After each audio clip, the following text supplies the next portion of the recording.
Welcome back to Open Line tonight. We are talking about Metro Nashville Public Schools and the decision to go back to virtual learning after Thanksgiving and to stay in that mode of learning at least through the beginning of the year, beginning of the next semester in January. I have Ashford Hughes joining me with Metro Nashville Public Schools and also Christiane, the chair of the Metro Nashville School Board.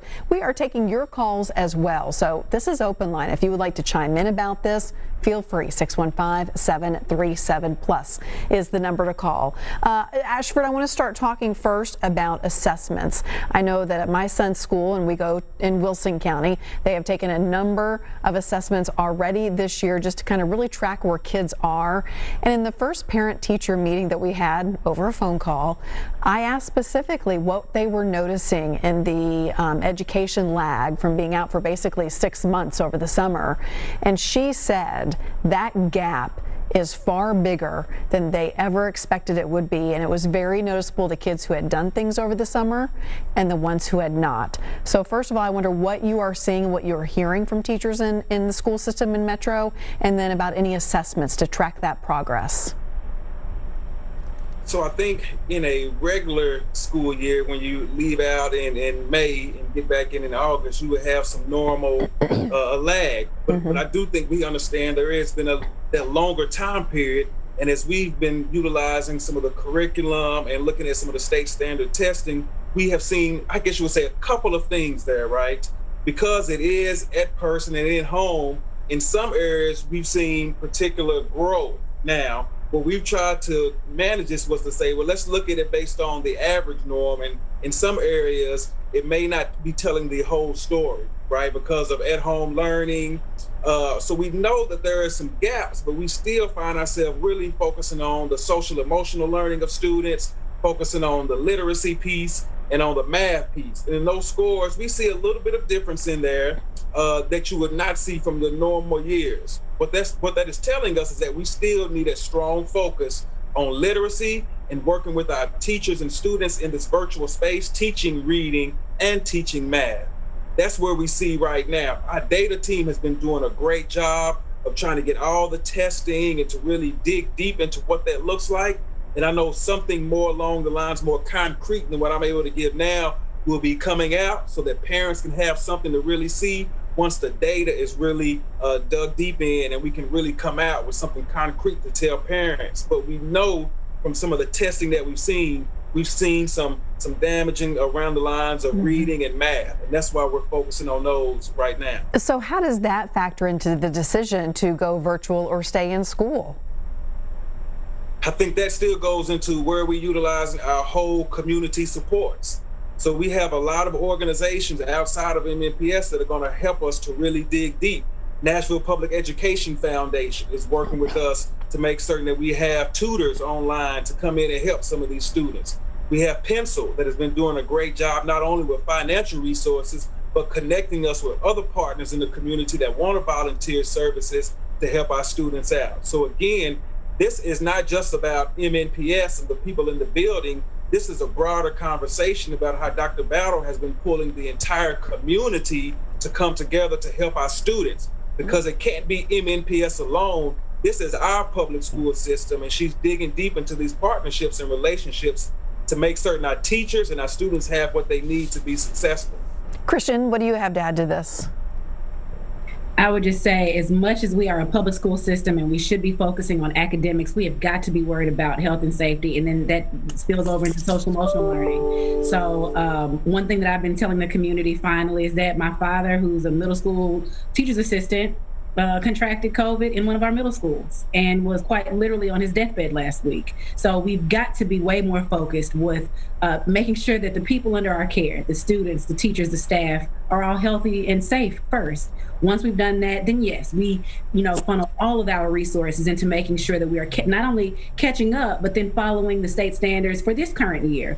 What we didn't discuss in the spring is that typically there's kind of a crash course at the end of the year where teachers are prepping and they are doing and wraparound teaching, making sure that skills from the early part of the year, even early part of the spring, had been remembered, and our students didn't get that. Many of them were still affected by the tornado, so there's just a lot at play around trauma and social emotional learning. So I think our goal is to make sure that all of our resources from here on out, that we're not going back and forth between in-person or virtual, but that we are focusing on social emotional learning and academic supports, period. Now, the MAP tests, the assessment that Mr. Hughes alluded to, that may have been a bit skewed, we're actually asking teachers to focus on their own assessments. Make sure that you're doing pre and post assessments, communicating those with families, making sure that we're focusing on that a bit more so that parents know exactly which standards and exactly which skills their child can be focusing on, or watching videos or getting other prep time in during that asynchronous portion of time. Why do you think these results were skewed? I need to understand that. Sure. So I think I have a toddler, and I could see myself if he's in kindergarten, first or second grade, I can see him sitting down at the computer, him reading something, not understanding it, and then me saying, "Oh, you know how to do that." Or what if you replace this word with that? So we think that parents just being in the home may have been offering a bit more help than we would expect it or have liked to. They know that their children are smart. They want their children to thrive. And so they weren't letting a word or two trip them up.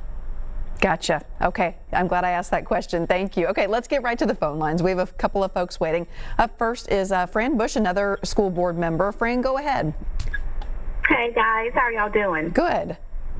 Good. Okay, so let me just tell you, I'm here to be very transparent. Right now, we have 17,757 students that have not logged on or have 5 unexcused absences.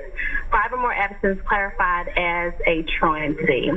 That means that our students that are not not able, or they're not being engaged in learning or the virtual space, and we have lost those students. That is a lot of students that we've lost during the virtual space. That's number one. Number two, we've had over 6,000 students to leave our district. So we are having an alarming number of students that are leaving our district because of planning, because of lack of learning, because of the virtual space. And so we have got to be very mindful that we are in such a emergency state of education right now. We have parents that are just disengage with the virtual learning, and we just got to be very transparent and really understand what's happening in the community and in MNPS as far as our district. We are going to have not even a 1 to 2 year period of trying to catch up or have these students on grade level. And we're not even going to touch literacy right now. Literacy is down the drain. Our students are suffering. I definitely understand safety. Safety is always priority. But what we're dealing with right now is a pandemic of education loss. And that's what we have to understand. And that's the reason why I want to make sure that we're very transparent on what's happening in our district. Fran, I want to make sure I got this number correct. You said that there are 17,000 students who have not logged on or who have 5 or more absences, unexcused. Yeah, absolutely. Absolutely, yes. Okay. I got that number today. I've been trying to do my research on our academic gap because that's been very important, and that's something that we have to make sure that we have a target on making sure how we're going to be able to be prepared for what we're going to experience in our future. These students are going to be, they're not going to be on college and career readiness. It's just not going to happen if we don't have a plan in place, and we just don't have a plan. I understand, again, safety is definitely important, but what we're seeing right now is going to be a tragedy of academic loss.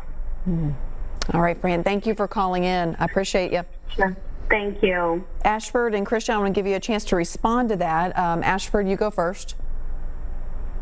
Well, I was going to defer to our school board chair first, Sure. And then I'll come back and follow up. Okay, go ahead, Sure. Christiane. Well, I'll say, I'm proud to be able to represent the full board as the chair. So as a spokesperson for our board, we know the hard work that all our central office staff doing, everything that they've done to make sure that plans were ready, working to the wee hours of the night over the summer, being in school buildings when no one else was. And we know that our teachers, our parents, and everyone is working hard in the middle of the deadliest pandemic in a century. So yes, we are prioritizing health and safety. As someone who almost lost a father, who almost lost a grandfather for my toddler. I want to prioritize safety. We can do that. We can do that and still focus on academic gains. Unfortunately, the nature of the tornado, the pandemic itself, not having had the funding in the beginning to offer laptops and hotspots to our students set us back a bit. But since then, we have hit the ground running, and we've made sure that around literacy, not only is there a Literacy Action Summit happening around the city where community members, community groups, community organizations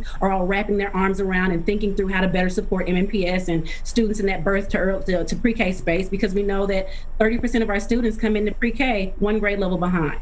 So we're playing catch up in a number of ways in our community, because the schools, again, is where community issues bubble up. But there's certainly a plan. The plans continue to change because the pandemic continues to change things for us. But down to making sure that the synchronous and asynchronous time are mapped out, making sure that block schedules for our high school students are mapped out appropriately so that they earn all the credits that they can, so that when the pandemic opens, they are still on track to graduate on time, making sure that we're reaching out with the Navigator program so that every adult in every building is tasked with reaching out to at least a handful of students, whether they're a teacher or not, is very important. We know that there are still gaps that we're looking to fill, and we ask the community to not only hold us accountable, but to partner with us. So again, if you know of a parent, or if you are a parent that's struggling in any way, who has a child or children that may be struggling, or you see something in their learning that you want to help better support, we're here to help however we can. Unfortunately, though, we know that the in-person space is not that space. But I want to drive home the point that, we have a little over 16,000 students that logged in, and then at one point, either like with our pre-K, because they could not afford to remain in the pre-K space, they're no longer MNPS students, or if they were part of MNPS and then left and they are truant, and we're working to kind of catch those families up. But the numbers are not nearly as stark as what's being suggested. Again, we're looking at about 1,000 students that haven't been able to log on at all, that we're still trying to find. The other 16,000, we're either trying to recapture them or better support their families so that they do log on time and that they're not truant with that 5 or more days of absenteeism. Okay. Let's move back to the lines now. We have Debbie on the line. Debbie, thank you for calling in. Hello. Hi, go ahead. Hi, my name's Debbie, and the reason why I'm calling, because my daughter, she's a frontline worker, and I'm grandma. I stay home with them. I have a 13-year-old grandson. That first quarter, he missed 17 days, and he's got ADHD, and second quarter, he's already missed 3. Is there anywhere possible he can go instead of at home? Because he just will not get on. Yeah, okay. Debbie, I'm going to put you on hold, and you can listen to the TV for the answer, okay? It's just easier to work it out that way. Thank you for calling in. Thank you. So, Ashford, I imagine your answer might be the YMCA, although it sounded like he's over 12. I think she said he's 13. Yeah, I think for his age group, home is, unless there's, we can work with this family to find other support, because we are working diligently to try to meet every family where their needs are as best possible.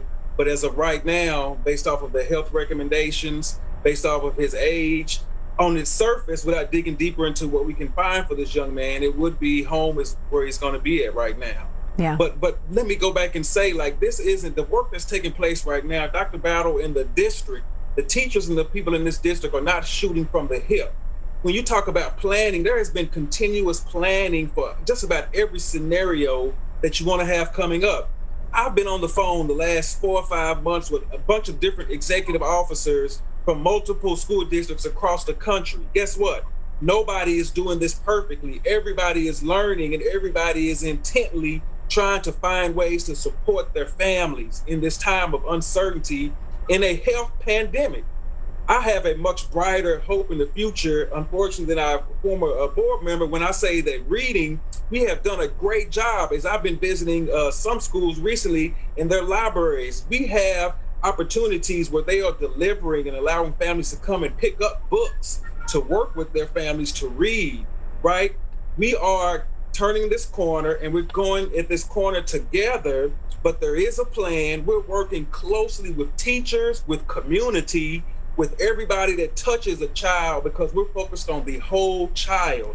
That is why to date, another important factor is that we've served over 50,000 food boxes to families within this community. right? $1.9 million worth of food, working with Hands On Nashville, Second Harvest Food Bank, to get these meals to families across the district, which is unprecedented. We know that everything is not perfect right now. It is the situation that we're in, but we're doing our due diligence to work with board members, and we are planning and have been planning to make certain our student is the number one focus right now. And that's what we believe that we're doing. And that's why Dr. Battle is able to make decisions like this without feeling frantic about it. And I will say, for the young man, the grandmother that called in for her grandson, it is really kind of dependent on what area of town he lives in also. So yes, we're asking parents to stay home or family members to stay home, but there are churches that are opening their doors to small pockets of groups of students and forming pods. Some of our other community members, just families, are developing pods and working outdoors. So I would ask that community member to please call your school board rep, email us, or even reach out to the school and see if there's anything that they know, because they typically know exactly what's right down the street or around the corner. And if not, we can help you work with you all to help find some way to better support your grandson. Perfect. Okay, we have to take a quick break. We'll be right back after this.